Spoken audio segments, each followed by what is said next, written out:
Hi everyone, today I will show you how to create a retro cyberpunk animation loop even if you're a Blender beginner. We'll build our scene starting from the absolute basics and I'll do my best to explain the entire process step by step.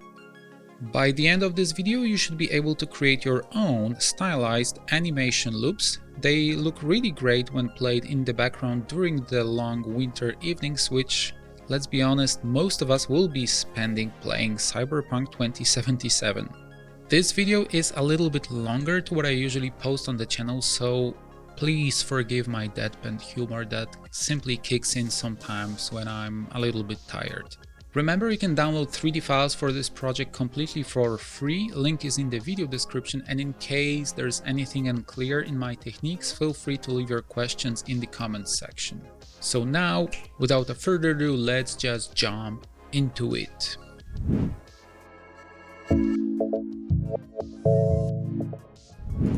We will start by creating the basic grid and camera animation. So I'm going to press Shift A to add a plane and a camera. The camera has the rotation applied, so I'm going to press Alt R to reset. And now number 3 on my numpad to switch to the side view. You can also do it using this tool here and by pressing the letters. As you can see, I've rotated the camera by 90 degrees. I do that by pressing R and holding the control key, so we have incremental rotation. And from the top view, which is number 7 on the numpad, I will now move the camera backwards. Actually, I'm gonna move it. As you can see, we have grid here, so I'm gonna move it to this location, just one small grid from this bigger grid layout. We need to keep an eye on those things when you do the looped animations. Now I'm gonna scale up the plane by 10 times, so I've pressed the S key. Now I'm gonna type 10 and approve by enter. I will press Shift D and then Y to move this plane up and hold Control to snap to the grid. Now I'm going to press Z, switch to the wireframe view, select the camera, and to have a loop animation we will have to move it to kind of exactly the same position in relation to this plane. So you can see it's just one little grid from this edge, and I'm going to move the camera to one little grid from this edge. Before we create camera motion, let's set up the animation. So let's hit this icon here and change the frame rate to 30 FPS. You can go with 60 if you want this super buttery smooth animation, but just for the standard use, let's use 30. Now here under the output settings, let's switch PNG to FFmpeg. And under the encoding settings, you have to switch the container to MPEG-4 and the quality can be perceptually lossless. Yes. Okay, with those things set up, let's now think of the animation length. So with 30 FPS and let's say 5-second animation, we need 150 frames. So I'm gonna move the camera back to the original point. Now I'm gonna press I key and choose the location. So this way we've created the first keyframe. By left clicking and dragging, I'm gonna move to the last frame, move the camera to the position I want it to have, and now I'm gonna press I again and create another keyframe. So as you can see, when I move the timeline, the camera has its motion. However, you can see this acceleration happening here and deceleration at the end. So this is something I want to avoid. To fix that, let's enlarge this area, switch to the graph editor, and with my camera selected, you can see the motion is also displayed as those graphs.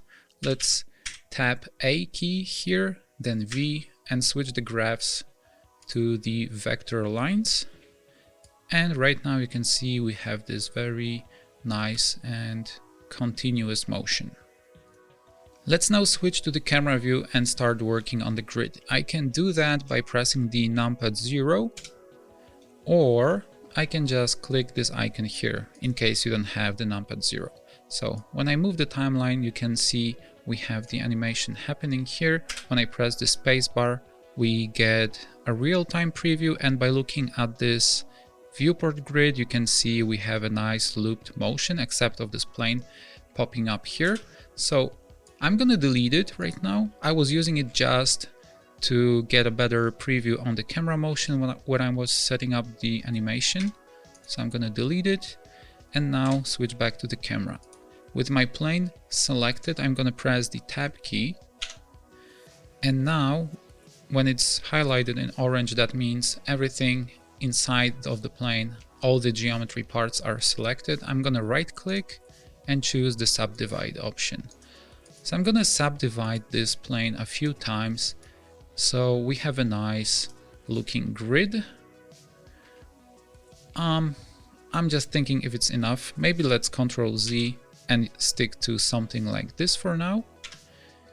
To make the grid visible in the viewport, because when I press the Z key and switch to the solid or rendered views, you can see we still have the plane. With my plane object selected, I'm gonna go to the modifiers and choose the wireframe modifier. So by adding it, you can see the newly created grid in the edit mode becomes this kind of lattice. So to edit the thickness of the grid elements, I can just use this field here. I would say this value should work fine, at least for now. Let's create also a very basic shader just so we know what's happening, so it's not all gray. As you can see, I'm switching to the shader editor here from the graph editor. I'm gonna press N to have this bar disappear, and now by clicking this icon here with my plane selected, I'm able to add a material. So you can see material is added in this window, but the best way to edit it is using the shader editor, in my opinion, of course. So let's delete this principled BSDF by left clicking and hitting X key. I'm gonna press Shift A, choose shader and pick up the emission shader. Let's connect it with the material output, and you can see the grid is now visible. I'm gonna click this icon here, disable the environment lighting, go to the render settings and enable the bloom effect. So once I do this, you don't see much happening, but if I increase the light emission strength, you can see now we get this very cool glow effect, which will add a lot to our final animation. Since our camera is already animated, all we have to do right now to have the very basic animation is simply replicating the grid around the 3D scene. So the easiest way to do that is just selecting our plane object and adding a few more modifiers. I'm going to shrink the wireframe modifier and add the first array modifier. As you can see, the array modifier creates new copies of our main object depending on the value I type in here, and also we can change the position of all the new copies. So first I want them to be distributed along the y-axis. That's why I only have the value of 1 here, and let's maybe create 7 or 8 copies.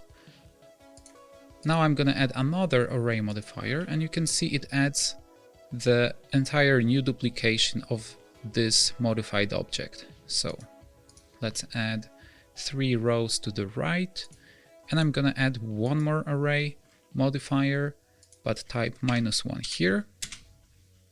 So it creates the whole duplicate of this object, but to the left. I'm gonna press numpad 0 and deselect everything to see the effect. If we get too much glow, as you can see right now, you can simply reduce the emission strength, and maybe let's fine-tune the wireframe thickness a little bit. So I'm gonna decrease it to 0.002. I think it looks interesting. You might have this kind of flickering appearing in some of the animation examples, so by fine-tuning those settings you will probably be able to make it disappear. It really depends on your scene setup, on the final resolution of your animation, so it's a little bit of trial and error, but yeah, I'm pretty sure you're gonna make it work just fine. As you can see, with this many copies, I think the animation loop looks correct. Let's maybe change the color to something more interesting like this. And let's maybe edit the camera a little bit, so we could rotate the camera to have more of this grid visible in the frame. As you can see right now, half of the frame will be just black with a little bit of color. But you can also use this Shift Y option when you select the camera settings here within the lens and just decrease this value. You can see the camera viewport position moves downwards. What we've created so far could be already saved as a very simple animation. To do that, just go to the render here and choose the render animation. It will be saved under the output path you specify here. Normally on Windows, it's the C drive and the TMP folder inside. Now you can still fine-tune the rendering before you run the animation a little bit. So I normally increase the samples to 100. Enable the motion blur, not always, but for this it should be fine, and then I increase the shutter speed to 1. I also play around a little bit with the filter size, so sometimes when I have a lot of flickering happening, I increase it to 3. Sometimes it helps, sometimes it doesn't, so you have to, play around with it and just, render your animation, see how it looks like, and let's continue with the project.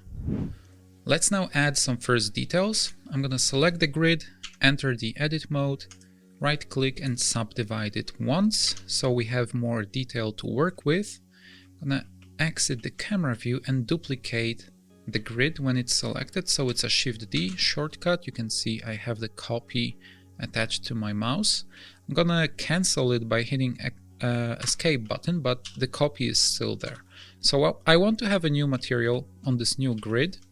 When I go to the material tab here, you can see there is number 2 here, and that means this material, the orange one, is assigned to 2 meshes in our scene. So I want to have an independent material, and to do it, I just click this number. You can see the name changed, and now when I change the color to blue and move the plane, we still have the orange below and the blue on top. So I'm gonna enter the edit mode, and I want to start moving the individual vertices to create some hills. When I select one of them and press G, you can see this thing is happening, but I want this effect to be a little bit more smooth. So to activate a proportional editing tool that allows us doing this, you can just click this icon here or hit the O key on your keyboard. And when you now press the G key, you can see this circle appearing. And when you scroll up and down with your mouse, you're increasing the radius of the transformation. So I'm just gonna click on those vertices one by one and just create some very random hills. However, you have to be careful around the edges, because when I move it too much, you can see there is this hole appearing, and it's going to be visible in every single copy created by the array modifier. Let me show it here as well. Maybe like this. Yeah, you can see the holes on the right. So to prevent this from happening, we simply need to hide those first rows of vertices in our plane. To do that, you just hold your Shift and Alt keys and left click. I will switch to the wireframe view so it's more visible. Again here, Shift Alt left click, Shift Alt left click, and here with all those rows selected, I'm going to press H key to hide them, Z to come back to the rendered view, and we can now easily modify the rest of the object. I've created something like this so far, but I'm not fully happy with how it looks like from the camera. So I'm gonna select it and actually type 0 here and go back to the default value. We can still edit it later. So I can clearly see some of the hills could be a little bit higher, and I'm gonna improve it right now. Let's select this random vertex here, move it up just like this. You Can actually move it left and right as well, but let's maybe stick to the z-axis. And I will maybe add some details like this here, just to give some extra detail to this main path that we have, like this. And now to bring more randomness and some craziness, we can switch the algorithm, or I don't know, interpolation used here, to random. And right now when I left click on any of the vertices and press G, increase the selection radius, you can see that randomly moves the neighboring points up and down. So this can actually add a lot of cool look to our hills. After just a minute of clicking here and there, you can see now our scene looks more interesting. However, it's a little bit too messy, so let's clean this up. I'm gonna select our hills object, enter the edit mode, and I want to delete all those planes that are here. But before I do that, I will turn everything to triangles. I'm hitting the A key. Oh, and by the way, I need to press Alt H to unhide the hidden vertices. Now I'm deselecting by pressing Alt A and selecting by pressing A, and now Ctrl T to turn everything into triangles. I'm gonna switch to the side view by pressing 1 on my numpad, then switch to the wireframe view for a better preview of the geometry, B for box selection, and I'm just gonna freely select those vertices. I want them to be leveled with the ground plane, and my 3D cursor is gonna help me with that since it's already in position. So I'm gonna press the dot key on my keyboard and choose the orientation point to be at 3D cursor. When I turn the gizmo on, you can see it's exactly at the 3D cursor. And now I'm gonna press S to scale. Oh, to turn, sorry, I need to turn off the proportional editing first. So now I'm gonna press scale by hitting S, Z to scale only within the Z axis, and when I press 0 now and I prove by enter, you can see everything is leveled to the same position. So with all the vertices selected, I'm gonna now press number 3 on the regular keyboard, which switches me to the face mode here. So you can see it's vertex, edge, and face. And I need to delete those faces, so I'm just gonna press the X key and choose delete faces option. It looks much better already, but I want to remove this transparency effect from our hills. So to do that, we need to go back to the edit mode again. I'm pressing the tab key, and you can see we actually have the hills as they should look like, but in the object mode we have the wireframe, and that means we need to modify this modifier a little bit. So I'm gonna go back to the edit mode, and before we start working, I still want to convert those triangles back to the quads. So I select everything by pressing the A key and then Alt J, so Blender kind of automatically converts triangles to quads for me. I do this because I think it looks better with the wireframe modifier in the end. It's less messy, but yeah. First thing you want to do is add the new material slot by pressing the plus button here, and this is the material slot, but it doesn't have any material yet. We can create it later. However, we can already assign geometry to a certain material slots. What do I mean by that? When I have the slot selected, that gray bar indicates it. When I press the button, nothing happens because everything is assigned to this material slot. So I'm gonna now press Shift D to duplicate this geometry, then escape to cancel the transformation, but the geometry is still there. And this newly copied geometry will be assigned to this material slot. Once I do this, you can see everything turns black, but there's no reason to panic. What we have to do right now is to create a vertex group, and a vertex group is basically something like this. You can select any number of vertices, assign them to the group, and if you want to have this selection back again later, you can just press select. What we want is everything with this blue shader, so I can select it, to be in one of the groups. So now with this vertices with the blue shader selected, I assign them to the group. Now I'm gonna exit the edit mode, deselect everything, go to the wireframe modifier, and here you can see we can tell Blender to assign this modifier only to a certain vertex group. So let's choose our group, but still there is no transparency, right? And that's because the modifier deletes the original mesh. And if we unswitch this, then boom, voila, we have exactly what I was talking about.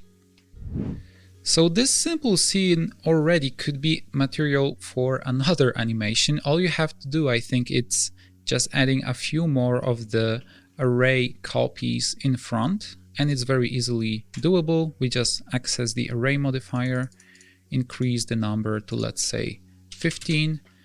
Then we have to do it for the original grid.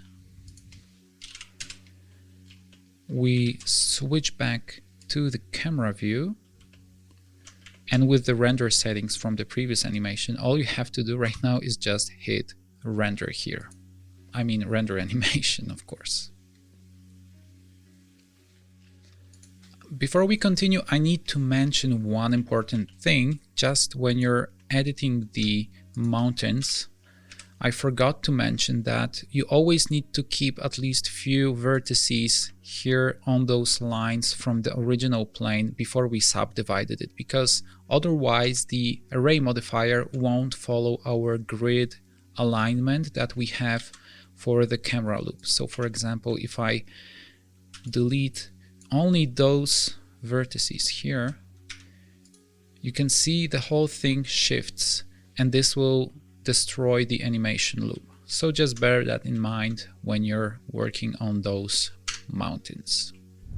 What I really love about working with Eevee, it's obviously the real-time preview, but it's really something great that you can fine-tune everything and see the end result. So let's now edit the look of our animation a little bit, so it's more cyberpunk kind of theme of colors. I don't know what that means, to be honest, but yeah, let's keep it as it is. And I think I'm gonna reduce the grid density, I mean the grid thickness, to something like this. Yeah, now it looks much better. Same for the mountains, but maybe I will keep it a little bit thicker, like that, or maybe not. Actually, let's keep it like this. So you can see the glow effect got also a little bit more softer, but we can always bring it back by increasing the emission strength. I'm not saying this is the result I want right now, but just to let you know. I suggest we now add a sun. What do you think? I mean, you can disagree, but it's me who's recording the video. So I'm pressing Shift A and adding a circle.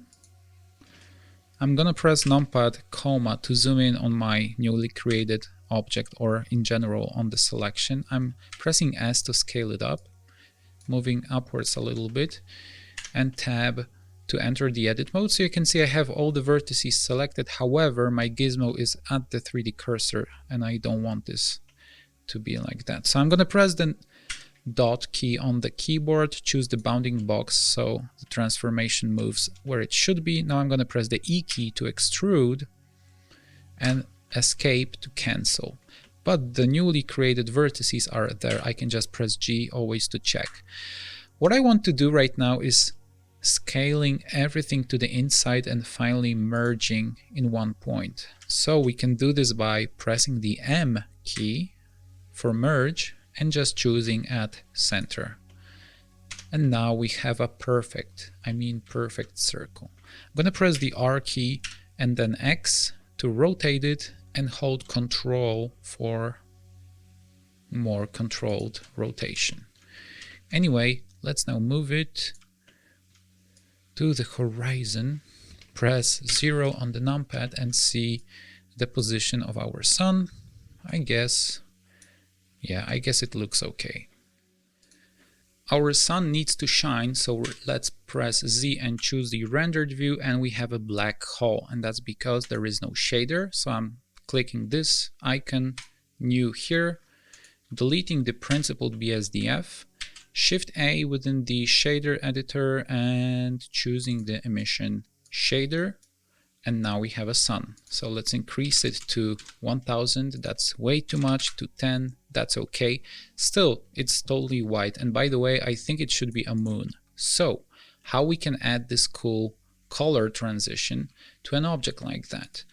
Let's select the emission shader, press Shift D to duplicate it, then Shift A again, and let's add a mix shader. Yes.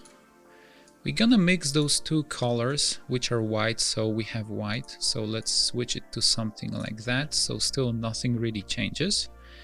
However, we can also add a texture here. So I'm pressing Shift A, choosing the texture, of course, and looking for the gradient texture. Something like that, and I can connect this gray dot with this gray dot, and you can see we have some kind of gradient. Let me add one more node, which is called the color ramp, and it's under the converter. And this now allows me to kind of control this gradient. So when I move this black point to the right, this white point to the left, you can see now something really happens. So we need to somehow rotate this gradient. Well, it's easy, of course. I'm just increasing this window here. I'm going to press Shift A, choose the input and the texture coordinate with a lot of outputs, and in general just plug it in the generated. Nothing happens, but we can now add the vector mapping node. Of course, it's obvious, right? Everyone knows it. And here we can rotate things. So since everything happens within the y-axis, if I rotate it, it should rotate, but it doesn't. But come on, it's easy. You rotate it within the z-axis and then the whole thing disappears. But you can try moving it as well. So maybe if we just rotate it and move it and rotate it, and then you know, okay, I need to type 90 here and 1 here, and then it works. Easy. Let's go to the color ramp node and switch the interpolation from linear to B-spline. And now we have a perfect sun, or maybe it should be a moon because it's a night. Anyway, I think if we change this white color to something more interesting, like blue maybe, this will add more to the scene. Same with this reddish color. I think red was actually pretty cool. Maybe not. Maybe yes. And maybe blue. It's up to you guys. I'm just gonna stick to something like this. So when I now play the animation, you can see we have a problem, and that's the sun which jumps back and forth to its original location. I mean, it always stays at the same location. It's the camera that moves. So we need to keep the same distance between the camera and the sun. And we do that by setting up the children and parent relations in Blender. That's something you normally do at the shrink's office, but hey, we can also do it in Blender. You just have to hold the Shift key and select two objects. However, camera has to be an active object. So I'm gonna hold Shift and left click it again, so it's brighter orange color. And now I press Ctrl P key to set the parent-children relations. It's still better than slave and master relations as it was previously in some of the softwares. Anyway, let's not dive too deep into this. When we set the relation between the parent and the child in Blender, that means it will always keep the same distance from the parent. So sounds very sad, but it fixes the problem we had with the sun. The static sun animation looks a little bit boring, so let's fix it by adding a few keyframes. By the way, you can switch to the beginning and end of your time frame by holding the Shift key and then pressing the left or right arrows. So I'm going to create the first keyframe with my sun selected here, and then exactly the same keyframe here. So you can see the sun stays in the same place, and this orange bar indicates that. In the middle of my animation, I'm going to move the sun a little bit down and create another keyframe. So you can see this nice smooth motion, which wasn't desired for the camera in my opinion. Looks pretty cool with the sun. Let's now move to quickly building a city from a single plane. I'm going to press Shift A, add a plane, scale it up by 10 times, yeah. Just as with the main grids, I'm going to press numpad, comma to zoom in, and I'm going to enter the edit mode. So now within the edit mode, I'm going to scale the plane within the x-axis. I'm going to press Ctrl R and scroll up with my mouse to add some new edge loops. Approve with enter, select everything and subdivide, yeah, this many times. I'm gonna now switch to the face mode, deselect everything by pressing Alt A and choose the select random option here. So you can see we have some of the random faces selected. I'm gonna press the E key to extrude them up. Now I'm gonna press 1 to switch to the vertices, and I'm gonna press Shift H to hide everything except of my selection. Now I'm gonna switch to faces again, deselect, select random and extrude again. And you can guess I'm gonna repeat the process. So I'm gonna switch to vertices, Shift H, switch to faces, deselect, select random, extrude. Don't bother about the sun right now. Switch to vertices. One eternity later. And I'm back with my city ready to be shown to the world. So let's enter the edit mode one more time, select everything, and let's subdivide it 1, 2, yeah, 2 times, that's enough. So I'm gonna apply the wireframe modifier as on any other object, decrease the thickness a little bit, and go back to the rendered view. So yeah, now our city looks nice.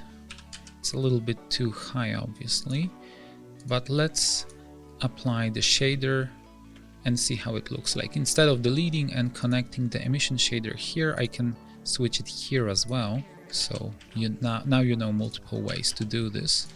So I'm just scaling the city within the z-axis if it's too big, and within the x-axis if I want it to spread over the horizon.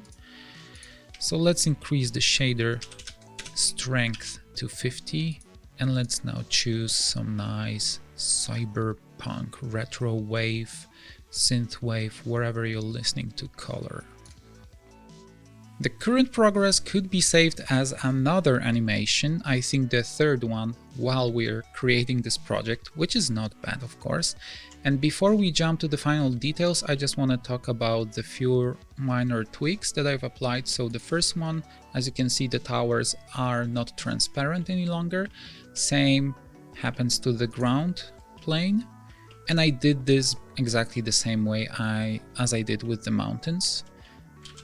Another thing, originally the towers were flickering a little bit too much, so I've increased the wireframe thickness, and when I playback the animation, you couldn't see the city is moving back and forth a little bit. So I did this exactly the same way as I animated the sun, except the sun moves in the z-axis and the city moves in the y-axis.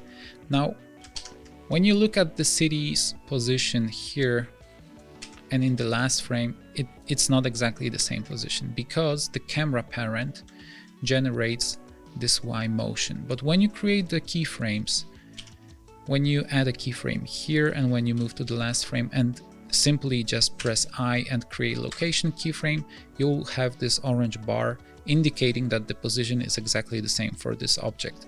So don't worry about this parent generated motion, just create a new keyframe somewhere here with an added distance and this keyframe animation will be added to the motion generated by the camera, and you'll have this nice kind of perspective distortion effect. So now we'll add minor geometry details, and I'm going to use the chocofur model manager for that. These details will be the chocofur chickens. And if you want to learn more on how I'm using this add-on, how to get access to all of those models, just follow the link in the video description, which links to the add-ons website and the whole video series. So I've just added 2 chickens. I will put one on the left of the scene and one on the right. By default, those models have more realistic shaders, so we will have to remove all of them and create something new for our scene. So I'm gonna just hit new here, add the new emission shader, but I'm gonna add the mix shader, and I'm gonna use the wireframe node. So I'm connecting those 2 gray dots, and you can see we have this interesting effect. So I'm gonna put this node down here. I'm gonna change this color to something interesting, increase the strength slightly, maybe too much. And with the settings here, I'm able to modify the wireframe's thickness as well. So as you can see, this is another way we can create the wireframe effect. The difference is it divides the entire model's geometry to triangles, so you won't be able to have those rectangular shapes with this shader way of creating it. Now I will also apply the decimate modifier, this one, to the geometry, which reduces the amount of faces, so we can create something more corresponding to the look of our scene. Our chickens are now ready to be copied around the scene using the array modifier. However, as with everything in life, there is another problem. When I simply add the array modifier, you can see the new copy of the chicken is created next to it. So this will destroy our animation loop. But as in life, there is a hack for that. So I'm going to select both chickens, then press Shift H to hide everything except of them. Now I'm going to add a new plane and scale it up 10 times. Enter the edit mode, subdivide it, and select the newly created vertices and delete them. So now when I press the A key, you can see we have those 4 vertices on the corners of the plane. I leave the edit mode, select one of the chickens, select the plane and press Ctrl J. So the chicken will be merged with this previously existing plane object. When I do it, you can see we've lost the decimate modifier, but that's not a problem at all, because now I can hold the shift, select this chicken, press Ctrl C, and just copy the modifiers. So you can see we got our look back, and the chicken is now part of the plane. So if I add the array modifier, you can see it follows the exact grid pattern as we have with the rest of the objects. So I'm going to press 1 here, press. I'm going to type 1 here, 0 here, and distribute the chickens forward. So I will left click on this chicken, hold shift, select this one, and now press Ctrl J again, so the red chicken will be joined with the green one.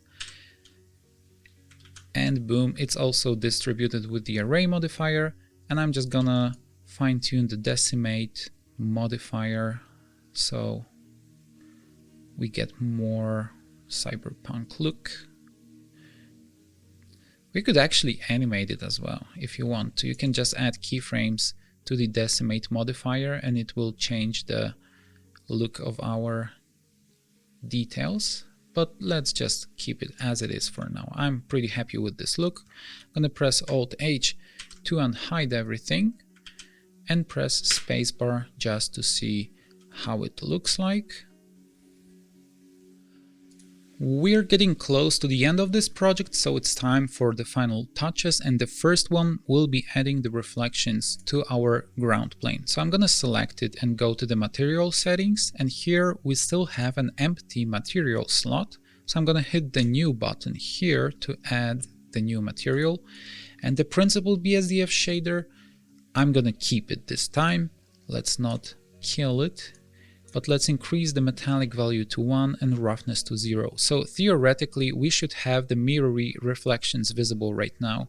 And to get them visible, we have to go to the render settings and turn on the screen space reflections. Wow, now it looks much better. However, I think the mirrory reflection is something I don't like in our scene. So let's just increase the roughness. And if we go too much, yeah, it all becomes very blurry, so what works fine for me usually it's 0.15 value, and we can run the test render just to double check if it's all nice. And speaking of colors, I'm actually quite happy with what we've achieved so far. I will maybe adjust the city color to something more violet and increase the strength so we get more of this nice glow. I will also increase the energy of our grid here and maybe move it towards blue a little bit more, just like that. This color, I will maybe push it a little bit more towards blue as well. And I would say that's actually it. Maybe the sun, yeah, maybe let's work a little bit on this gradient so we get this bluish color reflected here and visible on the sun itself. However, if we move this gradient too close, you can see there's this ugly border visible. So let's not overdo it, and let's try to keep it somewhere around those values. When you adjust the sun color, it also influences the scene look quite significantly, so you might play around with it. And as you can see, we're very quickly able to change the complete mood of the picture. So feel totally free and do whatever suits your style here. I'm just gonna stick with blue in the end probably, so yeah. I also want to add a bit of punch to the final image, because right now when you look at it, it's a little bit hazy because of the glow effect everywhere. So within the render settings, when you go to the color management, the easiest way to increase the contrast is using the gamma slider. If we go down with it, you can see now we get those very dark areas, but I will just go down by 40%. So I'm typing 0.6 here, and this already looks nice. But if I increase the exposure by 1, now I think it really gets this very nice saturation and color look, which fits the cyberpunk retro style, let's call it like that. We can also increase the contrast using the looks, but it works a little bit different and I don't like overdoing it, so let's use medium high contrast here. And yeah, I think that's really what I wanted to achieve. So we're getting to the end of the video, and I really want to thank everyone for sticking with me. I really hope you've learned something new today, and I strongly encourage you to experiment and create your own animation loops. Feel free to share them with the chocofur hashtag on the social media so I can see them and give you a shout out. If you have any questions, please leave them in the comments section under the video, and if you'd like to support my channel, visit the chocofur store and get some of our professional 3D assets for Blender. You may check out our starter pack, which includes over 150 best-selling chocofur models, which will allow you to quickly create any basic 3D scene in Blender. If you want to get more serious, feel free to check my interior visualization course and learn why understanding the visualization workflow is one of the best skills you could learn as a 3D artist. That's gonna be it for today. Thanks again everyone for watching, and see you in another chocofur video.